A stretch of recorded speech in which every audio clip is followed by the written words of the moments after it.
بسم اللہ الرحمن الرحیم الحمد للہ رب العالمین وصلی اللہ علی محمد وآلہ الطاہرین ولعنۃ اللہ علی اعدائہم اجمعین الی قیام یوم الدین۔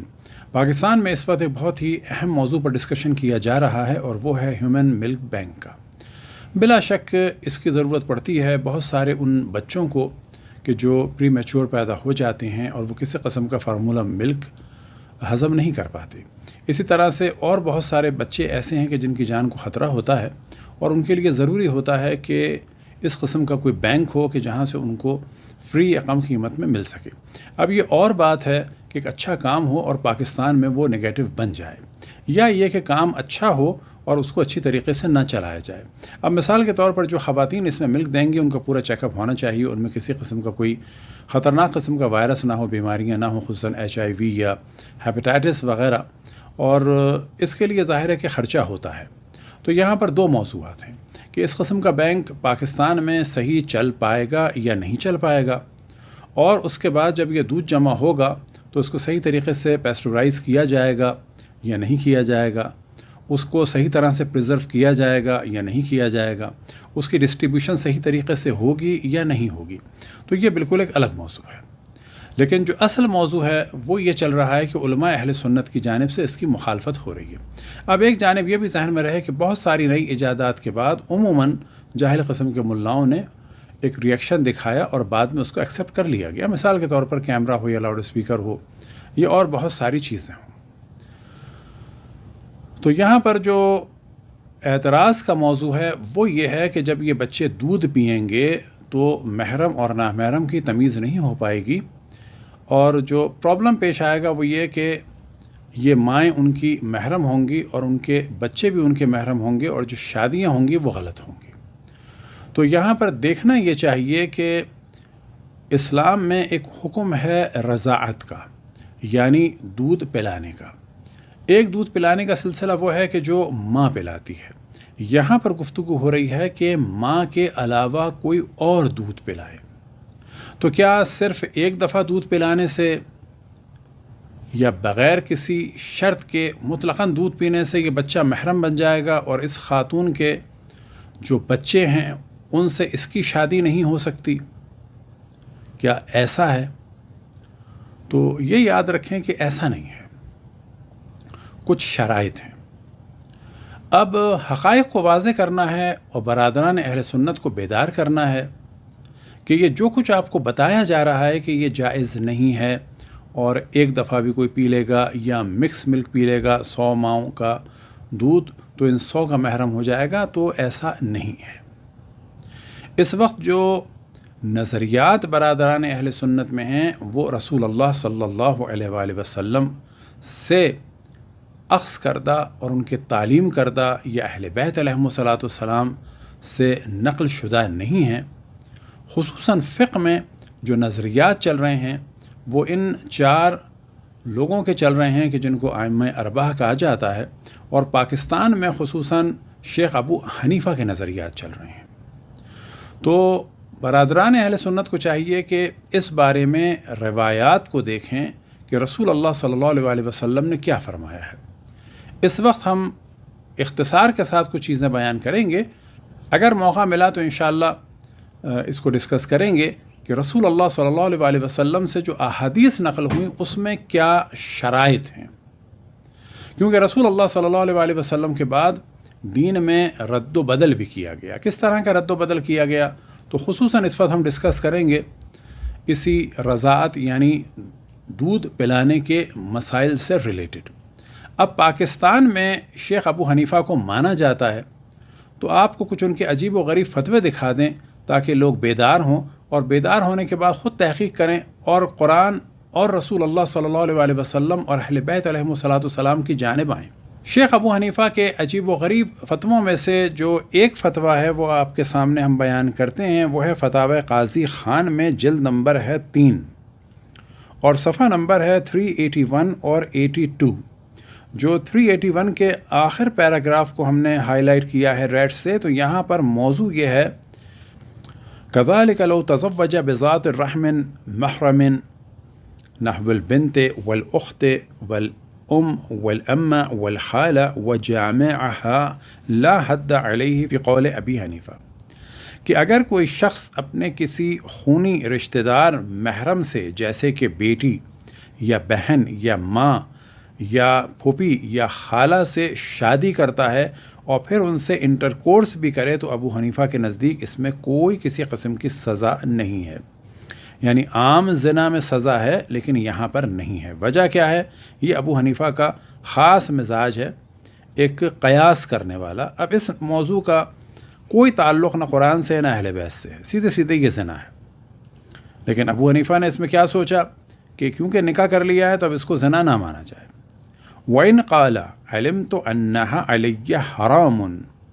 اگرچہ یہ شخص کہے کہ مجھے معلوم تھا کہ ماں کے ساتھ نکاح کرنا اور اس کے بعد انٹرکورس کرنا یا بہن کے ساتھ نکاح کرنا اور انٹرکورس کرنا حرام ہے. اسی طریقے سے ابو حنیفہ کا جو قیاس ہے وہ یہاں پر آپ دیکھیں، اور اسی موضوع کو آپ کے سامنے ہم لنک بھی دے دیں گے یا دکھا دیں گے. الیاس گھمن نے اس موضوع کو خود ڈسکس کیا ہے. لو استاجر امرأة لیزنی بها فزنا بها لا يحد فی قول ابی حنیفہ، اگر کوئی شخص کسی عورت کو زنا کرنے کے لیے کرائے پہ لیتا ہے اور پھر اس سے زنا کرتا ہے تو اس کی کوئی سزا نہیں ہے. اب یہ کیوں قیاس کیا ابو حنیفہ نے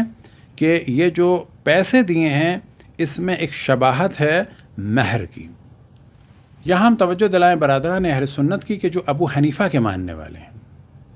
کہ جو دودھ کے مسائل ہیں یہ بھی اسی مفتی کے ذریعے سے، اسی شخص کے ذریعے سے بیان ہو رہے ہیں کہ جن کا نام ہے شیخ ابو حنیفہ،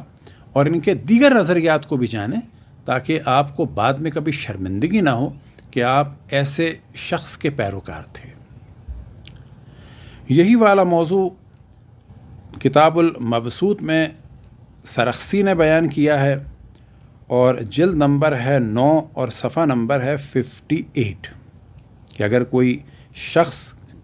کرائے پہ لیتا ہے کسی عورت کو زنا کرنے کے لیے تو اس پہ سزا نہیں ہے. اب آپ کے سامنے ہے کتاب المبسوط سرخسی کی، اور یہاں پر صفحہ نمبر 139 اور 40 میں یہ موضوع ہے کہ یہ مشہور صحیح بخاری کے مؤلف محمد بن اسماعیل بخاری، ان موصوف کا فتویٰ یہ تھا کہ جو یہاں پر بیان ہوا، کتاب آپ کے سامنے ہے، اگر 2 بچے کسی ایک بکری یا گائے کا دودھ پی لیں تو وہ بھی رضائی بہن بھائی بن جائیں گے. اسی بنیاد پر جو ایک بڑے عالم تھے اہل سنت کے بخارا میں، شیخ ابی حفظ، انہوں نے اس اسماعیل بخاری کو، یعنی بخاری لکھنے والے اس شخص کو، بخارا سے نکال دیا تھا. لوگ بھی جمع ہو گئے تھے اور کہا تھا کہ تم فتویٰ دینے کے قابل نہیں ہو. اب آپ تصور کریں کہ یہ وہ ایک جعلی قسم کا مولوی بعد میں ایک محدث بن گیا. اسی طرح سے آپ کے سامنے کتاب المبسوط سرخسی کی، اور جلد نمبر ہے 30 اور صفحہ نمبر ہے 297، اور یہاں پر بھی یہی والا موضوع ہے. وَكَانَ محمد ابن اسماعیل بخاری صاحب التاریخ یقول تثبت الحرمہ وهذه المسألة كانت سبب اخراجه من بخارا، یہ مسئلہ سبب بنا کہ اس شخص کو بخارا سے نکال دیا گیا تھا. اب ایک ناکام قسم کا مولوی فتوے دینے میں یہ ان کی اہلیت، اور بعد میں بن گئے یہ محدث. کتنا جھوٹ کہا، کتنا سچ کہا، یہ سب لوگ دنیا جانتے ہیں. یہی وہ افراد ہیں کہ جن کی وجہ سے رسول اللہ صلی اللہ علیہ وآلہ وسلم کے کیریکیچر بن رہے ہیں دنیا بھر میں. یہی والا موضوع ہے جامع رموز الروایہ میں، فی شرح مختصر وقایہ میں، اور جلد نمبر ہے 2 اور صفحہ نمبر ہے 428. اب یہی والا موضوع ہے جواہر المضیہ فی طبقات الحنفیہ میں، اور صفحہ نمبر ہے 166. احمد بن حفص نے کیونکہ نکالا تھا بخارا سے صاحب صحیح بخاری کو، یعنی صحیح بخاری لکھنے والے کو، تو وہاں پر یہی والا موضوع ہے کہ ان کو کیوں نکالا تھا. تو آخری چند لائنوں میں حتیٰ سئل عن صبیین شرب من لبن شاۃ و بقرۃ، فافتى بثبوت الحرمت، کسی نے سوال کیا سو کالڈ امام بخاری سے کہ اگر دو بچے دودھ پی لیں کسی ایک بکری کا یا گائے کا، تو اس شخص نے فتویٰ دیا کہ جی ہاں یہ بچے آپس میں محرم بن جائیں گے۔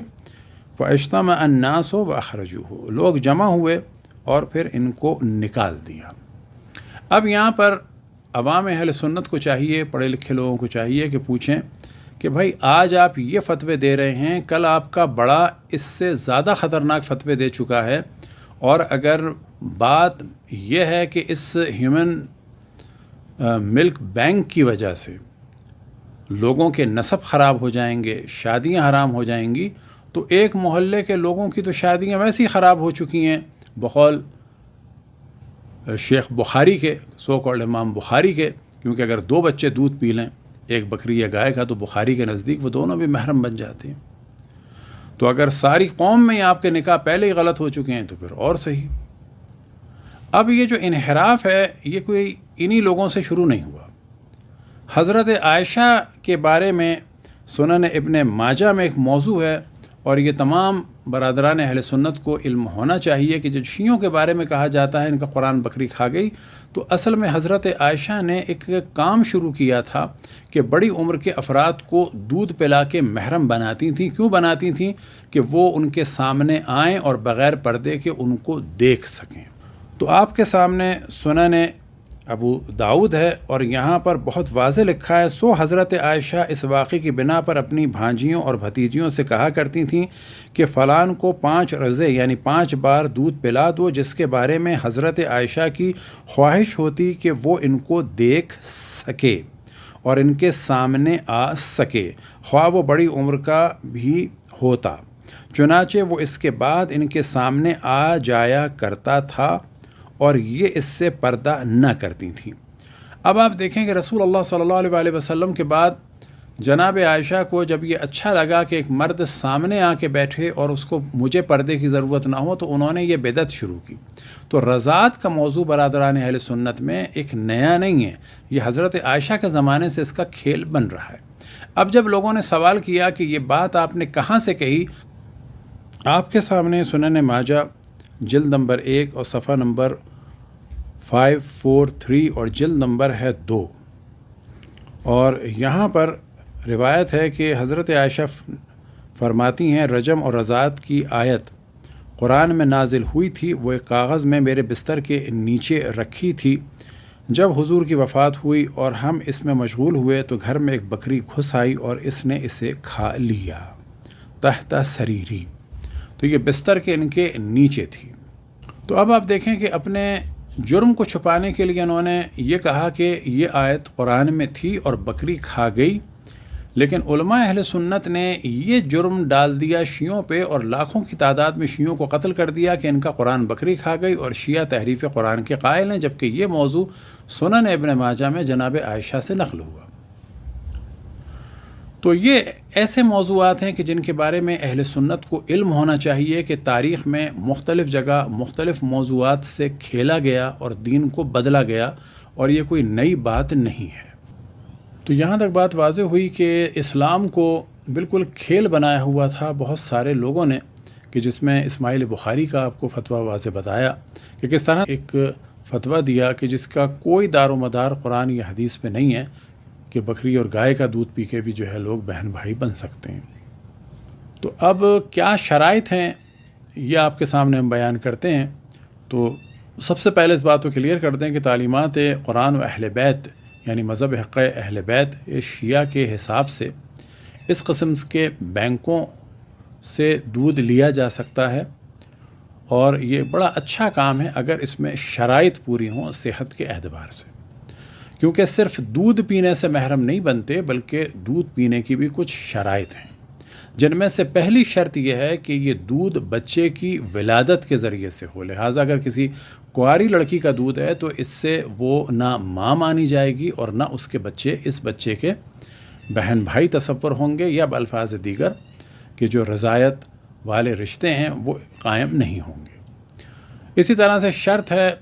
کہ یہ دودھ کسی عورت کا ہو یعنی مرد کا نہ ہو۔ مثال کے طور پہ کوئی ہارمونل چینجز کی وجہ سے کسی مرد میں جو ہے وہ دودھ آ جائے اور دنیا بھر میں ایسا بعض دفعہ ہوا ہے، تو اس سے بھی کوئی محرم نہیں بنے گا۔ پھر یہ کہ تیسری شرط یہ ہے کہ جس عورت کا دودھ پیا جائے وہ زندہ ہو۔ مثال کے طور پر ایک سفر میں ایک بچہ پیاس سے، بھوک سے بڑا تڑپ رہا ہو، اسی دوران کوئی خاتون بھی جو ہے وہ مر گئی ہو اور اس کے دودھ نکل رہا ہو، فرض کر لیں، تو کیا اس کے ذریعے سے محرم ہوگا؟ تو نہیں، عورت کا زندہ ہونا ضروری ہے۔ چوتھی شرط یہ ہے کہ یہ جو دودھ پلانے والی خاتون ہے، اس کے جو دودھ اترا ہے بچے کی ولادت کے بعد، تو یہ ولادت حلال طریقے سے ہو، یعنی یہ زنا کا نتیجہ نہ ہو۔ پانچویں اور اہم ترین شرط کہ جس کی وجہ سے بعض دفعہ اس ہیومن ملک بینک پر اعتراض ہو رہا ہے اور وہ اعتراض ختم ہو جائے گا، اور وہ روایات اہل سنت میں بھی اس کا ذکر ہے کہ منہ لگا کے دودھ پیا جائے۔ لہٰذا اگر منہ میں ڈال دیا جائے کسی بوٹل وغیرہ کے ذریعے سے، تو اس سے محرمیت کا رشتہ نہیں قائم ہوگا، چاہے وہ کتنا بھی دودھ پی لے۔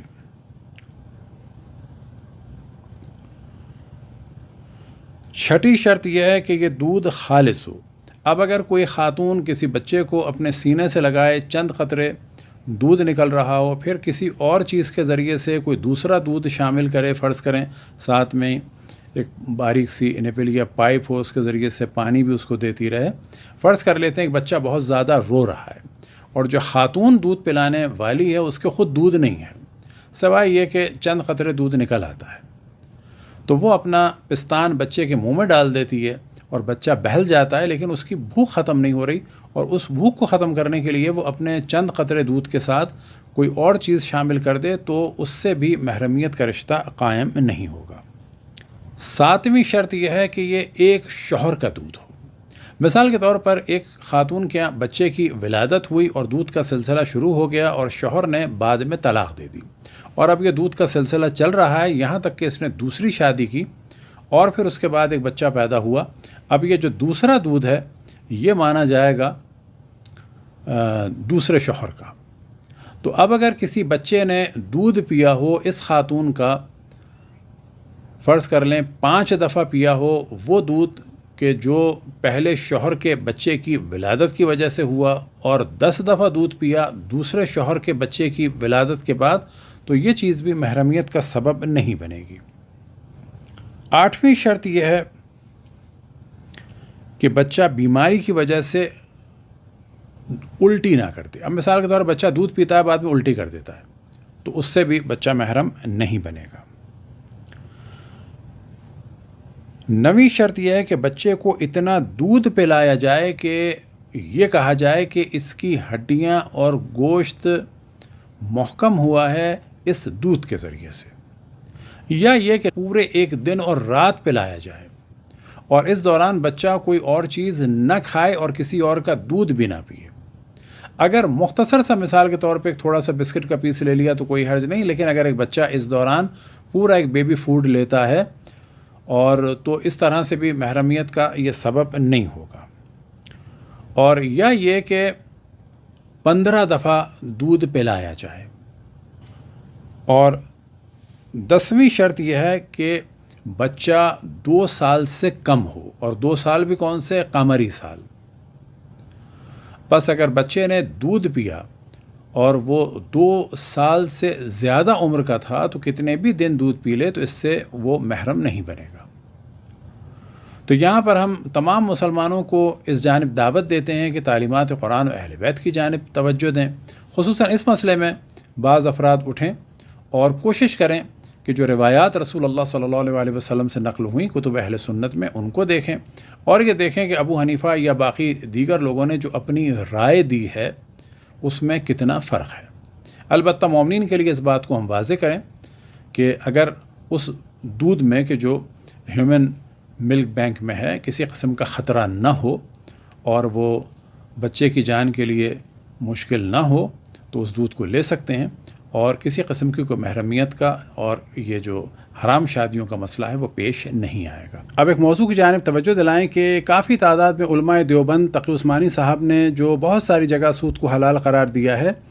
اس کے بھی مخالف ہیں. تو ہم اپنی رائے بیان نہیں کر رہے کہ تقی عثمانی صاحب نے کیا کیا اور کیا نہیں کیا، لیکن یہاں سے یہ پتہ چلا کہ اگر کوئی کام کرنا ہے تو مولوی ملاؤں کو اس میں آپ کوئی بالآخر حصہ دیں. اب اگر آپ پہلے ہی تقی عثمانی صاحب یا کسی بڑے مولوی کو اپنے ساتھ شامل کر لیتے اور ان کو وہاں پر فوائد محسوس ہوتے، جیسا کہ بعض بینکوں کو فوائد حاصل ہو رہے ہیں، اور بلا شک یہ جو اسلامی بینکاری کے ذریعے سے جو پیسہ لیا جا رہا ہے وہ کیپٹلزم کے مارک اپ سے کہیں زیادہ لیا جا رہا ہے، لیکن لوگ بیوقوف بن رہے ہیں کیونکہ ان لوگوں نے فتویٰ دے دیا. تو اب اگر کوئی اس قسم کا کام کرنا چاہے، کسی بھی حرام کو حلال کرنا ہو یا حلال کو ہی حلال رہنے دیا جائے، اس کو چلانا ہو، تو کوشش کریں کسی مولوی ملا کو اس قسم کے شامل کریں، تو پھر یہ پرابلم نہ ہوتا. یہ بات ہم ازراہ مذاق کہہ رہے ہیں، لیکن کافی حد تک اس میں حقیقت بھی ہے. وصلی اللہ علی محمد و آلہ الطاہرین.